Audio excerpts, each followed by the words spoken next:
Hey guys, what's up? This is Geeky Rahul from V4AI. So welcome to the channel. This is the second lecture for Stats 1. Stats 1 के लिए और week 1 का जो है second lecture है. इसमें हम बात करने वाले हैं कि किस टाइप का डेटा होता है, मतलब डेटा कलेक्शन करा क्यों जाता है, categories of data, types of data, कि न्यूमेरिकल डेटा, कैटेगोरिकल डेटा, उन सब में कैसे हम समझे कि ये कैटेगोरिकल डेटा है या न्यूमेरिकल डेटा है, और भी जो फर्दर बाइफिकेशन होता है उसके बारे में हम इस वीडियो में डिस्कस करेंगे. But before that I just like to introduce myself. I am Rahul from Delhi and I have been a data scientist, बहुत ब्रीफली बता रहा हूँ, for 6.5 years. And I worked in industry, Bangalore maybe, Delhi maybe, so I worked here. And now I'm building my own venture, this V4AI thing. And इसमें I'm helping others who wants to get into data science domain to be a data scientist. I'm educating them. तो IITM में भी I enrolled myself last year just to upskill myself. That's the only reason. And another reason is there. You can visit my website and understand this. And yeah, so I'm in diploma level. So on V4AI I'm organizing some batches. तो batch में 2 घंटे की daily class है और उसमें हम लोग sequentially सारे टॉपिक्स पढ़ेंगे, इंटरैक्टिव डिस्कशंस है, and you can ask questions as well. So and it's going to be organized on my website v4ai.com. You can check the link in the video itself, or you can enroll yourself if you are interested. बाकी कुछ videos में YouTube पे भी डाल रहा हूँ. Without further ado, let's get started. So data मतलब हम कलेक्ट क्यों करते हैं और डेटा होता क्या है. सो data is all about facts and figures. मतलब तुम कुछ भी फैक्ट्स देख रहे हो, सपोज लेट से तुमने अभी अपना थर्मोमीटर लगा के टेम्परेचर देखा, that is also data. And if you just go and see कि मार्केट में जाके कितनी गाड़ियाँ पार्क हो रखी हैं, सो दैट इज ऑल्सो, मतलब तुम एक नंबर कैलकुलेट करोगे कि हाँ 50 गाड़ी पार्क है, so that's also data set. So मतलब उस तरीके से आप डेटा प्रिपेयर कर सकते हो मल्टीपल डेज का, and you can prepare a data set. But क्यों प्रिपरेशन होती है, क्यों हमें डेटा कलेक्ट करना है. Let's give an example. Let's take an example of Flipkart. तो फ्लिपकार्ट क्यों डेटा कलेक्ट कर रहे हैं. लेट्स से कि फ्लिपकार्ट 2007 में जब शुरू हुआ था, उससे अभी तक फैशन ट्रेंड काफ़ी चेंज हुआ. So if you talk about Gen Z's era, तो अभी if they wants to understand कि मार्केट में किस टाइप का उन लोगों की रिक्वायरमेंट है, so they collect data of the customers कि what kind of stuff they are buying.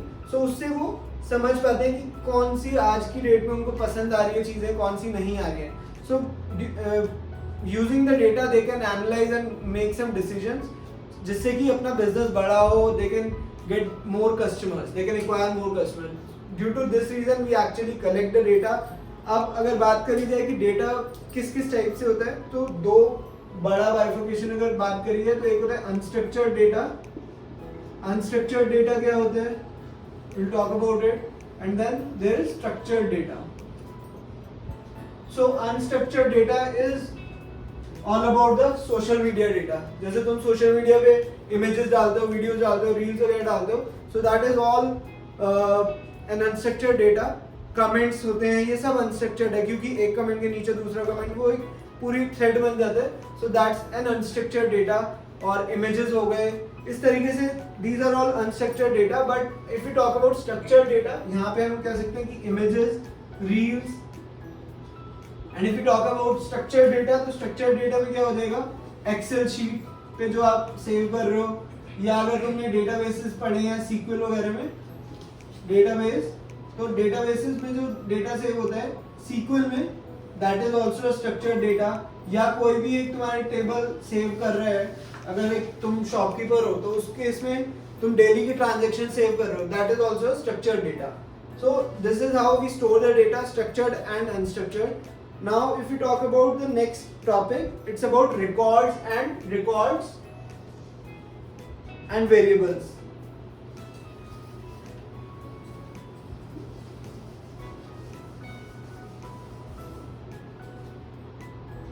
अगर हम स्ट्रक्चर्ड डेटा में बात करें तो रिकॉर्ड्स होते हैं और एक वेरिएबल्स होते हैं. 2 पॉइंट्स कि कभी कभी एग्जाम में भी आ जाता है, और बेसिक अंडरस्टैंडिंग होनी चाहिए कि रिकॉर्ड्स और वेरिएबल में डिफरेंस क्या है. रिकॉर्ड्स को ही हम बोलते हैं केसेस, इसी को हम केसेस बोलते हैं, इसी को ही हम ऑब्जर्वेशंस बोलते हैं, राइट. एंड वेरिएबल्स को ही हम बोलते हैं एट्रीब्यूट्स. सो अब ये केसेस, रिकॉर्ड्स, ऑब्जर्वेशन क्या है. लेट्स से तुम्हारे पास एक इन्वेंट्री का डेटा है कि भाई डेली का मेरे पास कितना माल बेचा मैंने, तुम एक शॉपकीपर हो और तुम्हारे पास डेटा है, तो आज की डेट में एक कस्टमर आया C1, C2, C3 कस्टमर्स आए, उन्होंने एक प्रोडक्ट लिया P1, P2, P3, लेट से उन्होंने 2 किलो ये लिया, 1 किलो ये लिया और P3 बिल्कुल भी नहीं परचेज करा, और 4 kgs ये 0 एंड सेकंड कस्टमर्स ने इस तरीके से परचेज करा, 1 kgs में डेटा है। तो जो ये रोज है, these are all records of customers, इनको बोलते हैं रिकॉर्ड्स, केसेस और ऑब्जर्वेशन। ये केसेस हैं, ऑब्जर्वेशंस हैं ऑफ द डेटा सेट। और अगर हम वेरिएबल्स की बात करें, एट्रीब्यूट्स की बात करें, दीज आर द कॉलम्स, जो कि P1, P2, P3 हैं। तो जो कॉलम्स हैं उनको हम वेरिएबल्स बोलते हैं, एट्रीब्यूट्स बोलते हैं। तो इस तरीके से आपको डेटा प्रिपेयर करना होता है। एंड इसी तरीके से एग्जाम में या तुम्हारे ग्रेड असाइनमेंट वगैरह में होगा कि इसमें एट्रीब्यूट्स कौन से हैं, इसमें वेरिएबल्स कौन से हैं और इसमें केसेस कौन से हैं। इस टाइप के क्वेश्चंस सिंपल से 1-2 नंबर में आ जाते हैं, ठीक है। बट ये समझ आना चाहिए कि डेटा सेट के अंदर रिकॉर्ड्स किसको बोलते हैं और वेरिएबल्स किसको बोलते हैं।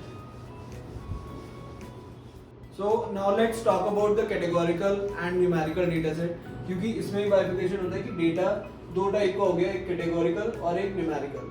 अब कैटेगोरिकल डेटा क्या होता है कि जिसमें कैटेगरीज के बारे में डिस्कशन होता है। जैसे तुम्हें सपोज डेटा स्टोर करना है कि एक बंदा है, मतलब एक क्लास के अंदर करना है कि मेल और फीमेल स्टूडेंट्स कितने हैं।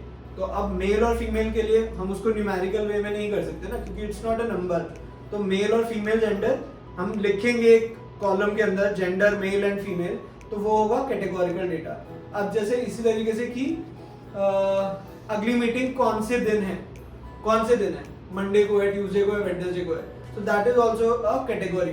बट लेट्स से कि अगली मीटिंग कौन से डेट पे है, तो लेट्स से 5th को है, 10th को है, 31st, मैक्सिमम 31 ही है ना, 31 से ऊपर नहीं जा सकता और 1 से नीचे नहीं जा सकता। तो इस वजह से सिर्फ 31 कैटेगरीज ही पॉसिबल है। तो आप उस सबको कैटेगोरिकल डेटा लेते हो, इसलिए जेंडर जो है वो एक कैटेगोरिकल डेटा होगा, मेल फीमेल। क्लासेस की आप कौन सी क्लास में हो, 1st, 2nd, 3rd ईयर में हो, तो वो भी आप कैटेगोरिकल डेटा में लेते हो। डे ऑफ वीक जैसे हमने डिस्कस करा, वो मंडे ट्यूसडे वेडनेसडे फ्राइडे, ये सब कैटेगोरिकल में आ गया। देन डेट भी 1 से 31st तक कैटेगरीज ही पॉसिबल है, तो इसलिए उन सबको हम कैटेगोरिकल डेटा में लेंगे। अब अगर बात करें न्यूमेरिकल क्या होता है कि भाई नंबर्स में होना चाहिए डेटा। कि लेट से आप मार्केट में गए, प्राइस पूछा किसी प्रोडक्ट का, it can very from 0 to any number, 1 lakh 10 lakh कितने की हो सकती है ना गाड़ी। तो उस केस में वो न्यूमेरिकल डेटा है। आपने कपड़े खरीदे हो 1500 का, 2000 का, तो वो सब एक नंबर है, तो इस वजह से उसको हम न्यूमेरिकल डेटा में मेंशन करते हैं। जैसे टेम्परेचर भी, इवन तुम टेम्परेचर नोट कर रहे हो तो it can be 36 degree Celsius, तो उस तरीके से उसको आप, टेम्परेचर भी एक न्यूमेरिकल डेटा है। ऐसी प्राइस हो गया, फिर इसमें यूनिट्स भी होती हैं, आपको यूनिट्स भी होगी, जैसे प्राइस में इंडियन रुपीस में है, डॉलर्स में है, तो इस तरीके से आपको न्यूमेरिकल डेटा होता है। That's all about numerical and categorical data.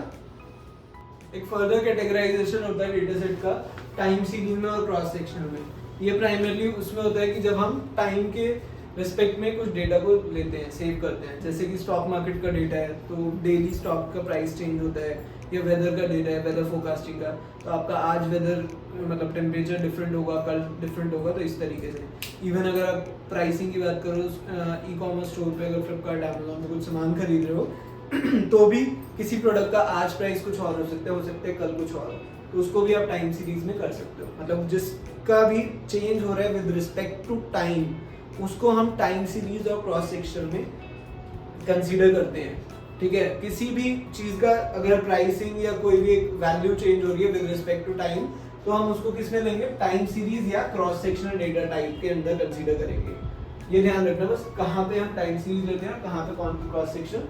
जब टाइम के रिस्पेक्ट में चेंज हो रहा है तो हम टाइम सीरीज या क्रॉस सेक्शनल लेते हैं, ठीक है। तो अभी इन दोनों के बीच में क्या डिफरेंस है वो भी समझना होगा। तो अगर इन दोनों के बीच में डिफरेंस समझे तो it is over, time series जो डेटा होता है ये over a period of time consider करा जाता है। अब over a period of time से मतलब क्या है कि लेट से मेरे को जोमैटो का शेयर देखना है, जोमैटो जो है जोमैटो का शेयर देखना है, Monday Tuesday Wednesday Thursday Friday, 5 दिन मार्केट खुली। सपोज जोमैटो का शेयर इस तरीके से, आज इतना प्राइस था, कल इतना था, फिर इतना गया, फिर इतना गया, देन नीचे ड्रॉप आया, तो लेट से इस तरीके से उसका प्राइस रेंज हो रहा है। तो अगर हम कह रहे हैं कि पहले हफ्ते में फर्स्ट वीक ऑफ मई में जोमेटो के share, first week of May के अंदर जोमेटो का शेयर किस हिसाब से मूव कर रहा था over a period of time, first week of May में हमारा जोमेटो का शेयर कैसे मूव कर रहा था, अगर उसको हमें ऑब्जर्व करना है तो वो क्या होगा, टाइम सीरीज डेटा होगा। ठीक है, इसी तरीके से वेदर का अगर सपोज यहाँ देखो कि एक हफ्ते, पिछले हफ्ते में या पिछले महीने में एक स्पेसिफिक टाइम पीरियड में हमारा दिल्ली का वेदर क्या था, दिल्ली का टेम्परेचर क्या था, तो उसका हम चार्ट देखेंगे, हम सेव करेंगे विद रिस्पेक्ट टू टाइम, तो उसको हम टाइम सीरीज डेटा लेंगे। बट क्रॉस सेक्शनल में क्या होता है, cross sectional is almost the same.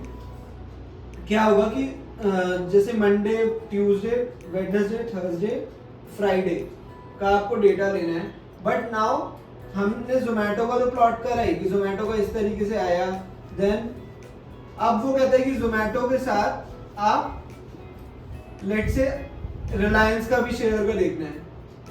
Reliance का शेयर ऑल तो बहुत ऊपर है, मतलब जोमेटो का 100 रुपए के आसपास है, बट रिलायंस का हजारों में है। बट लेट से उसका भी प्राइस जो है इस तरीके से था, वो इस तरीके से वेरी कर रहा है। और एक और शेयर हम ले लेते हैं, लेट से आईटीसी का शेयर ले लेते हैं, तो वो आईटीसी का शेयर कहाँ से वेरी कर रहा है, उसका प्राइसिंग कुछ इस तरीके से आया। ठीक है, तो जब आप मल्टीपल एंटिटीज को over us observe at same time, first week of May में ही मैंने पूरा ऑब्जर्वेशन करा, एक हफ्ते में ही, बट मल्टीपल एंटिटीज का, जोमेटो का, आईटीसी का, रिलायंस का, सॉरी रिलायंस का, आईटीसी का, इन तीनों का हम चेक कर रहे हैं एक ही टाइम फ्रेम में, बट मल्टीपल एंटिटीज का। तो हम क्या चेक करते हैं, क्रॉस सेक्शनल डेटा बोलते हैं उसे। इवन स्टॉक मार्केट का अगर फाइनेंशियल मैथमेटिक्स आप पढ़ोगे तो वहां पे क्रॉस सेक्शनल डेटा सेट्स के बारे में काफी डिस्कशन होता है। उसमें यही होता है कि मल्टीपल एंटिटीज कैसे बिहेव कर रहे हैं during a same period of time, तो उसको आप करते हो तो वहां पे क्रॉस सेक्शनल डेटा कंसीडर करा जाता है रादर देन सिर्फ टाइम सीरीज।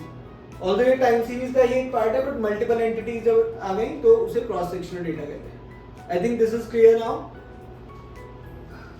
सो गाइस ये सारा था फर्स्ट वीक के लिए, मतलब लेक्चर 2 में। बाकी नेक्स्ट लेक्चर में हम लोग थोड़ा सा और पढ़ेंगे कि डेटा सेट को और फर्दर कैसे डिवाइड करते हैं, जैसे ऑर्डिनल, नॉमिनल और interval data set, ratio data set, इस रेशियो डेटा में। तो इन सब के बारे में नेक्स्ट वीडियो में डिस्कस करेंगे और कुछ न्यूमेरिकल्स भी सॉल्व करेंगे, जो क्वेश्चंस एक्टिविटी क्वेश्चंस में, इवन जो मैंने डिस्कस करा है ना, तो इस पे भी क्वेश्चंस आते हैं और एक्टिविटी क्वेश्चंस में तुम्हें मिल जाएंगे, you will be able to solve some of the questions. बाकी if there is any feedback do let me know in the comments।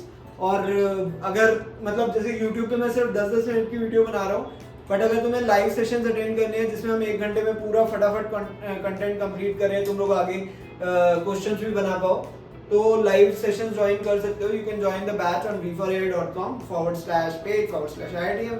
तो जाके तुम ज्वाइन कर लो and we can like you can be a part of the group जो कि seriously prepare कर रहे हैं और 70-80% मार्क्स लाने की चाहत रखते हैं, who are actually spending time, and मेरा सपोर्ट मिलेगा, that's all। बाकी यार देखो, मतलब even if you guys are not going to join the batch, perfect है, अपने आप पढ़ो, IITM का काफी कंटेंट है, ठीक है, YouTube पे भी टाइम लगाओ, आराम से प्रिपरेशन हो सकती है, ऐसा कुछ दिक्कत नहीं है, ठीक है। But if you need my guidance, I am here, you can join the batch. थोड़ा सा फीस है, इट्स जस्ट बिकॉज कि सीरियस लर्नर्स आए, इस वजह से है। And there is a quote which I would like to mention, if you are destined to fail then you do have a purpose to fail your destiny। अगर पिछले दिनों में तुम्हारे रिलेटिव्स ने, तुम्हारे दोस्तों ने खूब गालियां दी है ना तुम्हें, यार तुम कुछ नहीं कर सकता, if you feel that, if somebody feels that you are destined to fail, एक पर्पस बनाओ कि अपनी डेस्टिनी को फेल करना, and you have to succeed. Crack करो, qualify with good marks, prepare for it, BS degree लो, एक बहुत अमेजिंग जॉब मिलेगी। डेटा साइंस में बहुत सारी जॉब अपॉर्चुनिटीज है। बाकी see you guys in the next video, good luck, all the best.